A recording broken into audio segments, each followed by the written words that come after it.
Welcome back, everyone. Get ready to take a trip back in time with us. Today, we're diving deep into a true gaming artifact. The very first issue of Nintendo Power Magazine.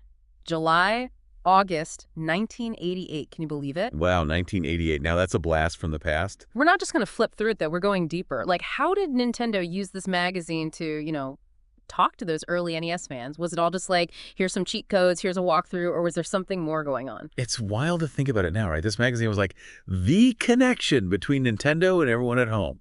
Before the internet, before social media, this was it. It's true. And you can really see that community building right off the bat with a huge EE feature on Super Mario Bros. Too. Well, yeah. You gotta lead with the heavy hitters, right? Eh. But it's how they present it that always gets me. Welcome to the world of dreams. That's genius marketing right there. Yeah. Instantly sets this lighthearted, almost dreamlike tone. And what an adventure it was. I mean, you could pick between Mario, Luigi, Toad, even the princess was playable, each with their own, special skills. Can you imagine being a kid and realizing you could float as the princess? Groundbreaking stuff, Yeah. honestly. And think about it.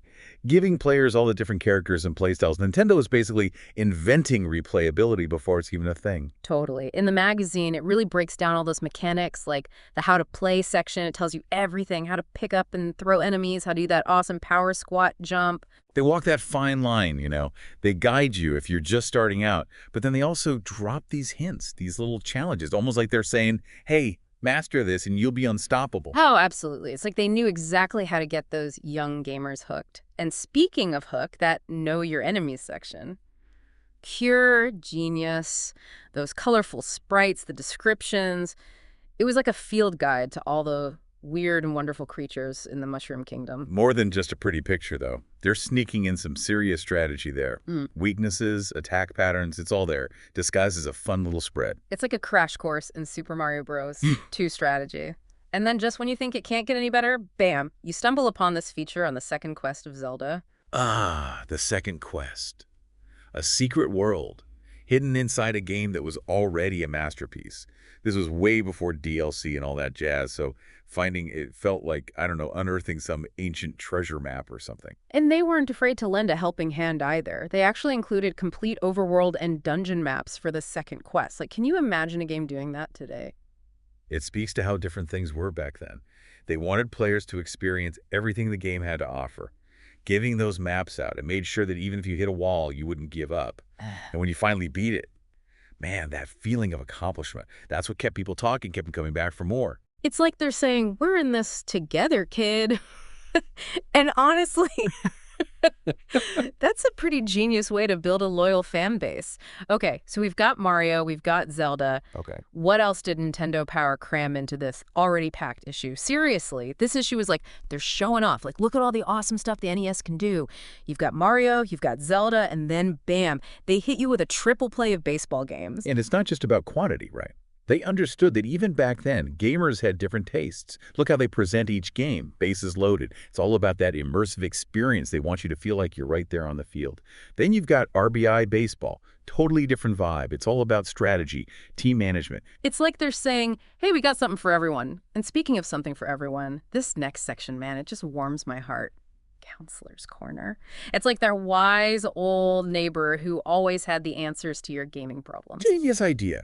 Yeah. Can you imagine you're a kid stuck on some impossible level, then bam, you open up Nintendo Power, and there's your question, answered for the whole world to see. It's like a direct line to the gaming gods. Right. It's like the original online forum, but way cooler because you had to wait for it to arrive in your mailbox. And the questions. Someone actually asked for the stage select code for Ghosts and Goblins. Oh, yeah. Back then, those codes were like gold. Traded them on the playground like they were precious artifacts. Oh, man, the memories. Okay, we can't forget about the classified information section. They really went all out with that spy theme. These weren't just cheat codes. They were top secret intel, man. And it totally worked. It made you feel like you were part of some exclusive club.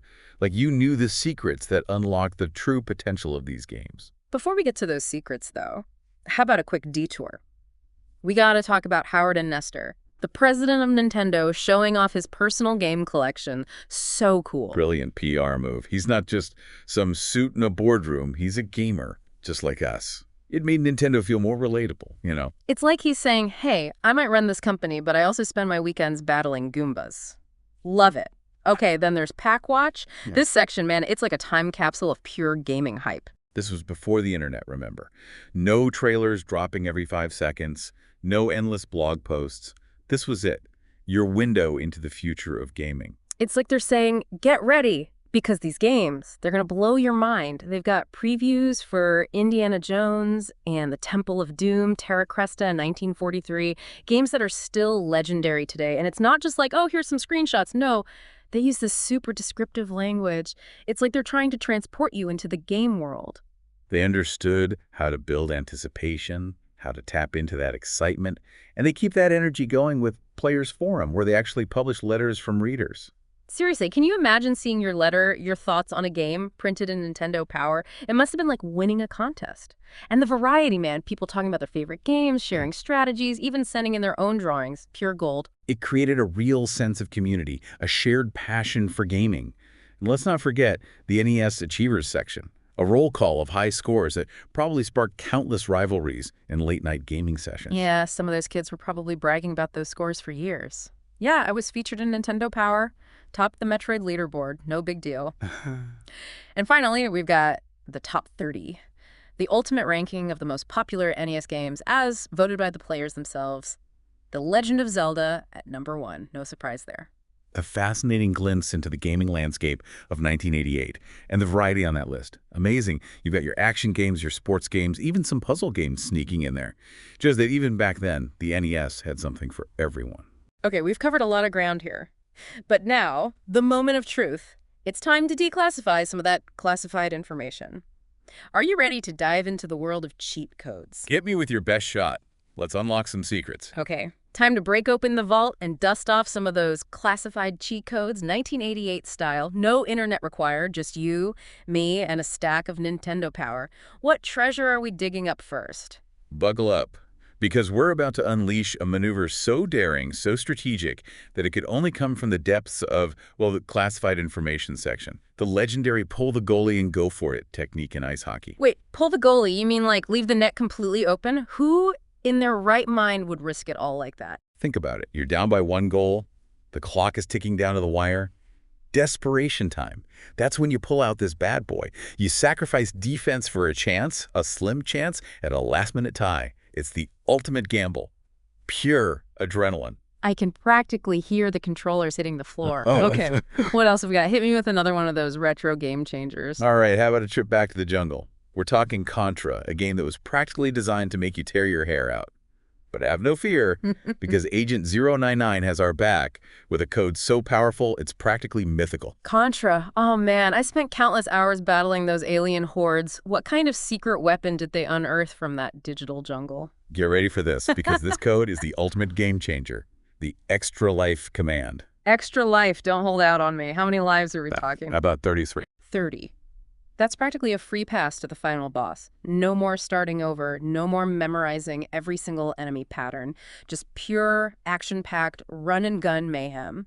This con single-handedly turned Contra from a test of skill into, like, an action movie montage. It's amazing how a few simple button presses can completely transform the entire gaming experience. Yeah. It's almost like they're saying, hey, we know this game stuff, so here's a little something to even the odds. It's like a cheat code for fun.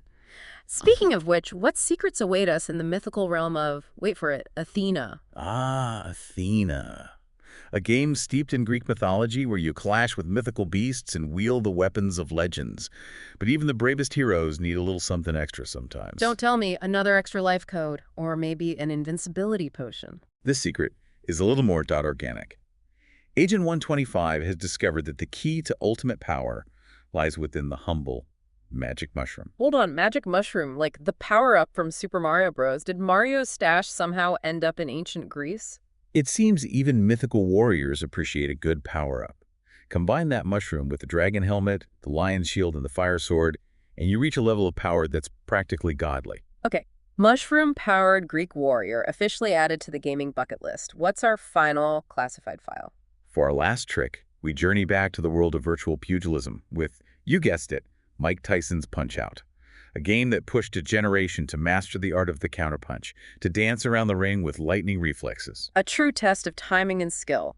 What kind of classified intel could possibly enhance a game like that? Imagine this, a secret tournament, A hidden gauntlet reserved only for the most skilled contenders.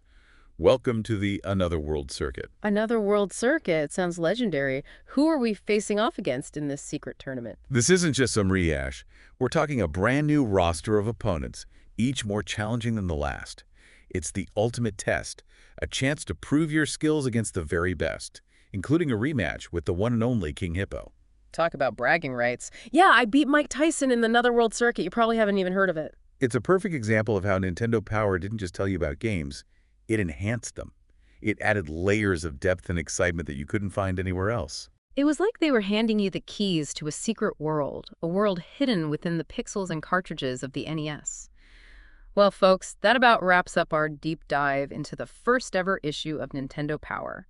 From Super Mario Bros. 2 to the Second Quest of Zelda, from cheat codes to community forums, this magazine was a treasure trove of gaming goodness. It truly was a different era. But even with all the advances in technology, the core of gaming, that sense of wonder and excitement, that never gets old. And on that note, we'll sign off. Until next time, keep those cartridges clean and those controllers warm, and may your adventures always be pixel perfect.